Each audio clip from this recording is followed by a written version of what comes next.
təbrik edirəm. Bugünkü mövzumuz çox önemli bir mövzudur. Bugün Azərbaycan, Türkiyə demək olar ki, bütün sahələrdə bir yerdə hərəkət edirlər. Bugün bizim qarşımızda bir parlaq nümunə var. Bu nümunə ondan ibarətdir ki, biz Qarabağ zəfərində bu mərhələdə Türkiyə ilə bir yerdə hərəkət elədik. Yəni söhbət həm siyasi müstəvidə, əməkdaşlıqdan gedir, diplomatik müstəvidə dəstəkdən gedir və bugün davamlı olaraq həm Cənab Prezidentin, həm Türkiyə Prezidentinin bu istiqamətdə biz müxtəlif açıqlamaları verdiyinin şahidiyik. Və bizim bütün sahələrdə əməkdaşlığımız, yəni bu özünü bütün istiqamətlərdə göstərir və eyni zamanda burada bizim qarşımızda ən geniş imkanların olduğu sahələrdən biri də təhsil sahəsi. Ümumiyyətlə, biz düşünürük ki, bu tarixi məqamdan çox düzgün istifadə etməliyik. Yəni, söhbət ondan gedir ki, bizi uzun illər bir yerdə olmaqdan, əməkdaşlıq etməkdən məhrum etmişdir. Bugün tarixi bir fürsətdir, bugün bizim əməkdaşlıq etmək üçün, əlaqələrimizi genişləndirmək üçün çox geniş imkanlarımız və fürsətlərimiz var. Və bu fürsətləri biz düzgün dəyərləndirməliyik. Çünki müəyyən bir dövrdən sonra hansı proseslərin baş verəcəyini proqnozlaşdırmaq çox çətindir. Və bugün məhz Cənab Prezidentin siyasətində də əsas istiqaməti odur ki, bizim əlaqələrimiz davamlı olaraq inkişaf etməlidir. Və bu mənada Türk Dövlətləri Təşkilatının yaradılması, Azərbaycanın bu prosesdə fəal iştirakı, bu prosesə töhfə verməyə çalışması da bizim ölkə olaraq bu məsələyə nə qədər həssas yanaşdığımızı göstərir.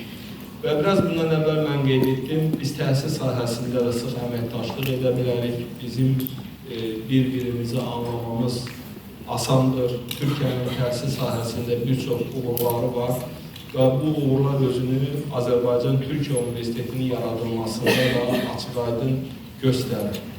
Və burada biz nə edə bilərik? Mən düşünürəm, bir neçə məqamın üzərində biz xüsusi durmalıyıq.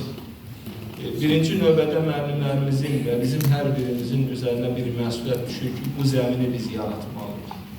Yəni, burada ideoloji bir iş getməlidir. Bizim həmrəyliyimizin, birliyimizin, bir-birimizin yanımızda olmağın prosesə hansı dəstəyi verəcəyi bu tədris prosesində öz əksini tapmalıdır. Yəni, müəllimlərimiz gənclərimizlə bu istiqamətdə, şagirdlərimizlə davamlı olaraq iş aparmalıdırlar. Yəni, onların bu dəyərlərə, ənənələrə bağlı olmasının əhəmiyyəti, bizim bir yerdə daha güclü olacağımızın nə qədər önəm daşıyacağı ilə bağlı davamlı olaraq fikirlər irəli sürülməsi və təbliğatın aparılması çox önəmlidir. Və eyni zamanda bu məsələlər bizim dərsliklərimizdə də əksini tapmalıdır. Yəni, biz Vətən müharibəsində qələbədən sonraki, hazırki məsuliyyətli bir dönəmdə bu məsələnin də üzərində duraraq, davamlı olaraq gənclər arasında, şagirdlər arasında bu məsələnin önəmini xüsusilə vurgulamalıyıq. Və burada mən iki məsələnin də üzərində durmaq istəyirəm. Birinci məsələ biz indi inteqrasiyadan çox danışırıq, bayaq nizamların çox önəmli məsələlərə toxunduq. Burada bir neçə məsələ var. Yəni, söhbət əməkdaşlıqdan, birlikdən getdikdə bizim özümüzün müəyyən ənənələrimizdən, dəyərlərimizdən, tariximizdən mən düşünürəm, imtina həm də nəzərdə tutulmur.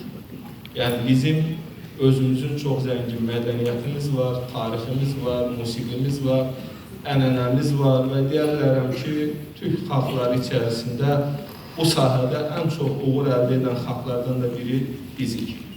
Yəni, bugün təbii ki, biz qardaşıq, dostuq, ümumiyyətlə, tarixə də baxanda, mədəni baxımdan, proseslərin inkişafı baxımından həm İslam mədəniyyətinə, həm Türk mədəniyyətinə Azərbaycanlar çox böyük töhfələr verirlər. İstər siyasi müstəvidə olsun. Məsələn, Əhməd Ağaoğlu Türkiyə Respublikasının və təkcə o deyil, başqa bizim dəyərli ziyalarımız Türkiyə Cümhuriyyətinin qurulmasında çox fəal şəkildə iştirak edirlər. Və Türkiyə ictimai-siyasi mühitində çox fəal rol oynayırlar. Və bu məsələni də biz hər zaman xatırlamalıyıq və unutmamalıyıq. Və bir də mən bir məsələnin də üzərində xüsusi durmaq istəyirəm ki, tarixdə müəyyən məsələlər olub, keçib, fikir ayrılığı olub. Mən düşünürəm ki, siyasi məsələlərdə, tarixlə bağlı məsələlərdə də həm bizlər, həm elm adamları, həm siyasilər açıqlamalarında bu həssas məsələləri mütləq nəzərə almalıdır.